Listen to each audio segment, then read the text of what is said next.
One take, one take. This is NBA One Take featuring yours truly, Pretty Boy Laker. This is NBA One Take for your head, NBA One Take for your brain. Coming to you live from my home. This is NBA One Take, May 8th, 2025. Shock. Shocking.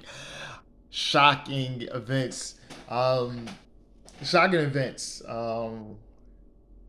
Game two versus the New York Knicks versus the Boston Celtics. This is shocking. And when I say shocking, it's shocking, right? This is shocking.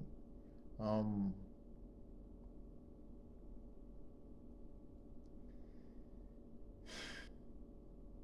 the Knicks take a commanding 2-0 series lead, winning the first two games in the Boston Garden.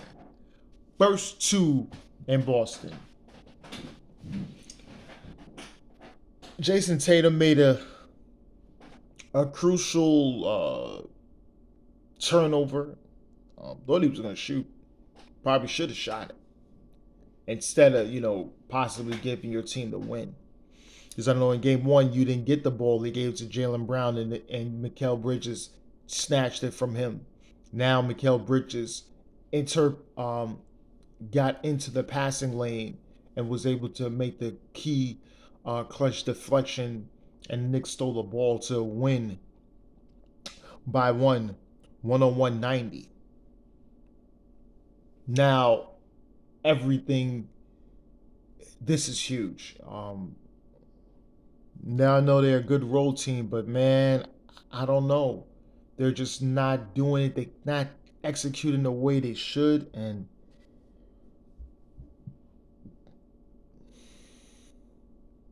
I don't know what to say. The Celtics might be done. They got to try to win two games at Madison Square Garden against a Knicks team that's very confident. I think the Knicks is not gonna. They're gonna come in, feed off that crowd. They're gonna try to come in to win both games. They won on the verge. This they may be on the verge of getting swept. I'm seeing things. I'm looking at things. Chris Porzingis, this is just not his series at all. I wouldn't even play him. I'd rather play Cornette the minutes. Um, and even Hauser. Uh, they gotta figure something out. Jason Tatum, 13 points, 14 rebounds. That's just not getting it done. That's terrible. Uh, they're questioning him again. Questioning him again. He's getting all these questions. Jalen Brown finished with 20. Derek White, 20 and 9. But the conversation is always about Tatum. Questioning him. Always questioning him. He puts a lot on himself. He puts a lot on himself. And they're questioning him now.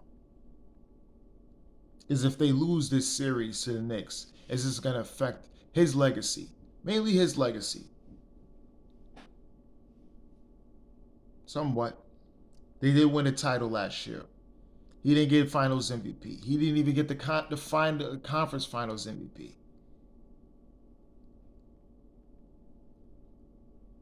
This is big. Jalen Brunson finished with 17. Karl Anthony Towns 21 and 17 rebounds, busting their ass. Josh Hart finished with 23. And OG didn't have a great night, and all Mikal Bridges didn't have a good night. But guess what? They was able to defend, do what they got to do, and that's what they did. I think the Knicks is winning in different ways, and that's why they up 2-0. If they want to have a shootout at the Garden, they may have to do that, and then guess what? They may even win that one. If the Celtics feel that they need to do that.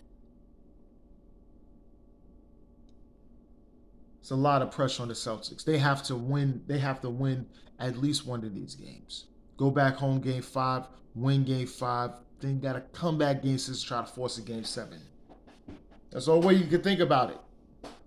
It's the logical way. Unless you can win both games in the Garden and then come back.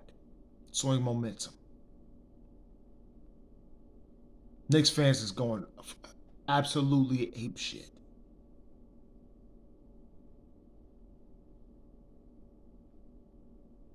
any any social media you see anything with New York thing, you're seeing Knicks fans going ape shit.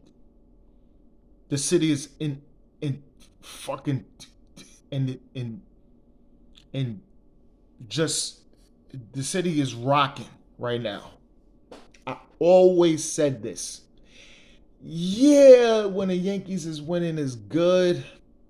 They're kind of used to it and things like that. The Giants won. That's great. It's nothing like when the Knicks is rocking. Knicks haven't won in so long. Even when the Rangers win, it's like it's just something different in New York City when the Knicks is winning, right? Because you got to understand,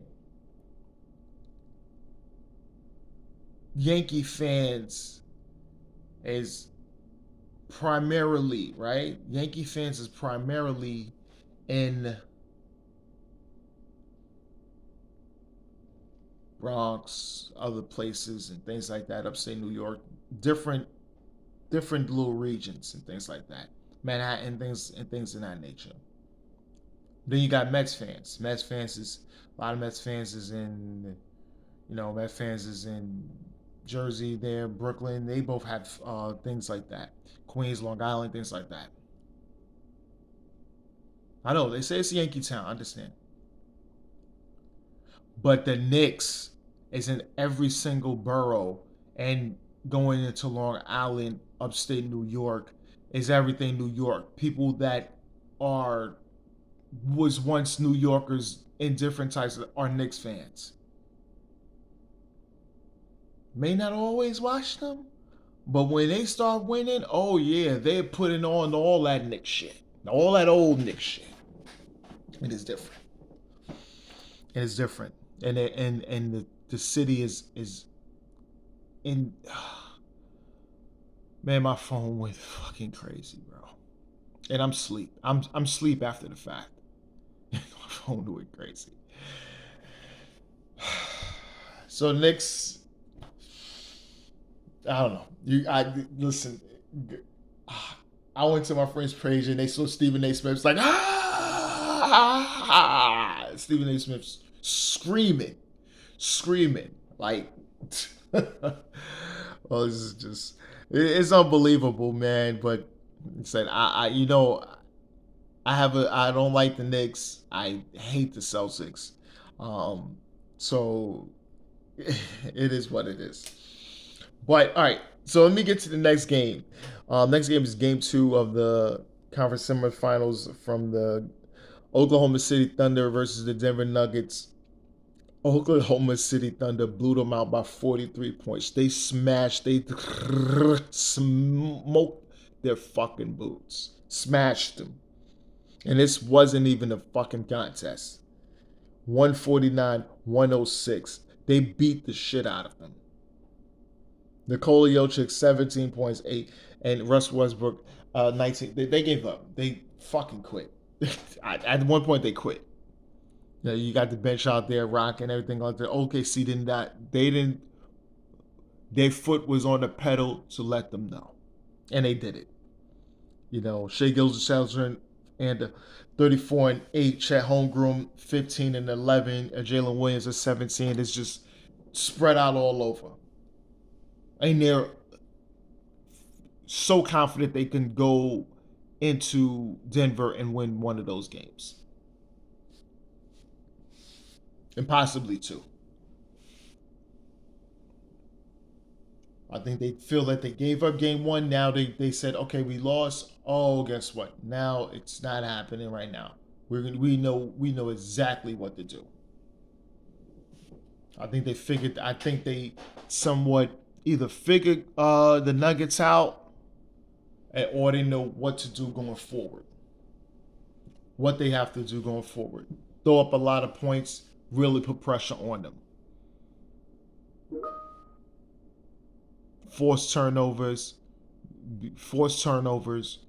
force turnovers, know when these guys is going to try to cut and doing certain things. No, make the offensive stagnant to the point that it's predictable, so it can be in their best interest to get low percentage shots and then get out running and down their damn throats. I think that's what they're gonna do, and they're gonna be in big trouble if they're going to be doing that. Because I don't know if you stop teams from cutting and doing certain things, and you're just having them their swing to shoot, and they're being defended, and that's a good percent shot for them. Man, they're gonna be in so much trouble going forward. Because this series is tied 1-1. I don't know. I feel that OKC can win the next two games and go up 3-1 and try to smoke them out in 5. That's how confident I am in OKC. Yeah. But yeah, this is NBA One Takes Pretty Boy Laker, and I'm out.